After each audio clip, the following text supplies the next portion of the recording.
चलिए शुरू करते हैं उत्तराखंड का इतिहास का सेकंड पार्ट।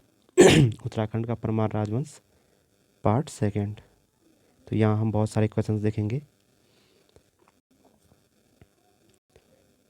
किस परमार राजवंश को राजनीतिक चतुर कहा गया है? तो एक ऐसे परमार राजवंश थे जिनको राजनीतिक चतुर की संज्ञा दी है लेखकों ने। तो मानशाह, श्याम शाह, विजयपाल, सहजपाल। तो सहजपाल को राजनीतिक चतुर की संज्ञा दी गई है। ये इसलिए दी गई है क्योंकि इन्होंने अकबर के द्वारा भेजे गए एक अन्वेषक दल को हरिद्वार में रोक दिया, जो गंगा के मूल का पता लगाने के लिए आया था। और यहीं पर इतना बड़ा चैलेंज करने के बाद भी अकबर ने इन पर आक्रमण नहीं किया। तो इसलिए इन्हें राजनीतिक चतुर कहा गया, क्योंकि इन्होंने अकबर से कूटनीतिक संबंध बनाए रखे।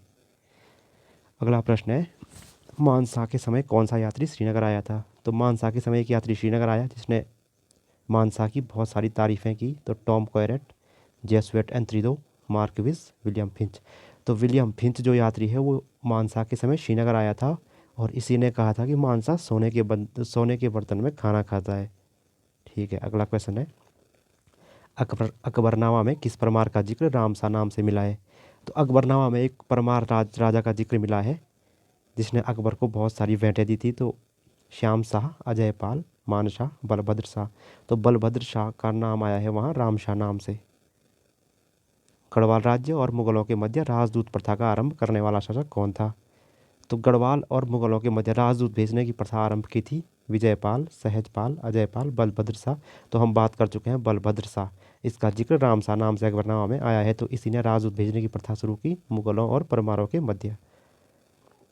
अगला प्रश्न है, अकबर ने गंगा के स्रोत का पता लगाने हेतु अन्वेषण दल किसके समय गढ़वाल भेजा? तो हमने अभी बात की थी कि अकबर ने गंगा के स्रोत का पता लगाने के लिए एक अन्वेषण दल भेजा था गढ़वाल, जिसको रोक दिया था सहजपाल ने हरिद्वार में। तो सही आंसर हो जाएगा सहजपाल। अगला प्रश्न, 1581 में बधानगढ़ का युद्ध या ग्वालदम का युद्ध किस किस के मध्य हुआ? तो ग्वालदम और बधानगढ़ आसपास ही हैं। तो ये जो युद्ध हुआ था ये 1581 में किसके युद्ध मध्य हुआ था? तो ये हुआ था बलभद्र शाह व रुद्रचंद, मानशाह व लक्ष्मीचंद, अजयपाल व कीर्तिचंद, सहजपाल व रुद्रचंद। तो ये हुआ था गढ़वाल के राजा बलभद्र शाह और कुमाऊं के राजा रुद्रचंद के मध्य। इसमें रुद्रचंद का सेनापति पुरुषपंत मारा गया था। वास्तु शिरोमणि ग्रंथ की रचना किसने की? तो एक ग्रंथ है वास्तु शिरोमणि, इसकी रचना किसने की? तो मोतीराम, मेधाकर शर्मा, कवि भरत, शंकरदेव। तो श्याम शाह के कहने पर उनके गुरु शंकरदेव ने वास्तु शिरोमणि ग्रंथ की रचना की। ये एक वास्तुशास्त्र से संबंधित ग्रंथ है।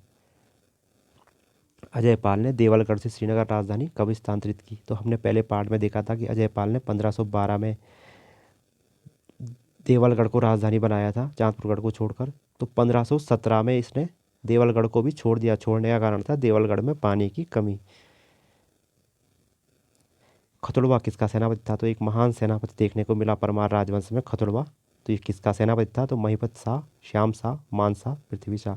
तो जो खतुड़वा था वो मानशाह का सेनापति था। दापा तिब्बत को विजित करने वाला पहला परमार कौन सा था? तो तिब्बत का एक क्षेत्र है दापा क्षेत्र। तो इस पर लगातार आक्रमण किए थे परमार राजवंशों ने। तो किसने इसे विजित किया था? तो बलभद्र शाह, श्याम शाह, महिपति शाह, मानशाह। तो मानशाह ने पहली बार दापा को विजित किया था। अगला प्रश्न है, चंद शासक लक्ष्मीचंद ने किस परमार पर लगातार 7 बार आक्रमण किए? तो चंद एक शासक थे लक्ष्मीचंद चंद इतिहास में। तो इन्होंने लगातार गढ़वाल पर आक्रमण किए लेकिन ये असफल रहे। तो ऐसे शासक कौन थे? सहजपाल, मानशाह, श्याम शाह, महिपत शाह। तो लक्ष्मीचंद ने मानशाह पर 7 बार आक्रमण किया और इन्हें असफलता ही हाथ लगी। तिब्बत के दापा क्षेत्र पर पहला असफल आक्रमण करने वाला परमार कौन था? तो ऐसा नहीं है, मानशाह ने तो दापा को जीता था लेकिन इससे पहले भी आक्रमण हुए थे जहां असफल रहे थे परमार राजा। तो पहला जो आक्रमण किया था वो किया था विजयपाल, अजयपाल, सहजपाल या बलभद्र शाह। तो विजयपाल नाम के एक परमार ने असफल पहला आक्रमण किया था दापा पर। मुगल लेखकों ने किसे अक्खड़ राजा कहा है? तो मुगल लेखकों ने एक राजा को अक्खड़ राजा कहा है। श्याम शाह, महिपति शाह, पृथ्वीपति शाह, मानशाह। तो महिपत शाह को मुगल लेखकों ने अक्खड़ राजा कहा है।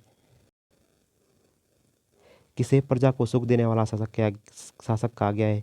तो परमारों में एक राजा को प्रजा को सुख देने वाला शासक भी कहा गया है। बलभद्र शाह, सहजपाल, महिपत शाह, अजयपाल। तो सहजपाल को कहा गया है प्रजा को सुख देने वाला शासक। जहांगीर से आगरा में भेंट करने वाला परमार कौन था? तो एक ऐसा परमार था जिसने आगरा जाके खुद जहांगीर से भेंट की थी। तो वो कौन था? तो ऑप्शन देखिए, बलभद्र शाह, मान शाह, श्याम शाह, महिपति शाह। तो जो हमारा श्याम शाह है, उन्होंने बलभद्र शाह से आगरा में जाकर भेंट की थी। अगला, सबसे अधिक उम्र में सिंहासन पर बैठने वाला परमार था।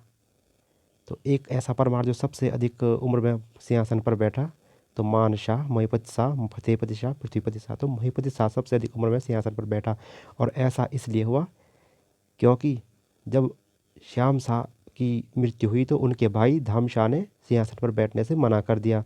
तो इस अवस्था में उनके चाचा महिपति शाह को सिंहासन पर बैठना पड़ा, इसलिए इनकी उम्र बहुत थी। सरोला ब्राह्मण वर्ग की शुरुआत किसने की? तो एक ब्राह्मण वर्ग होता है सरोला, जो खाना बनाने का कार्य करता है।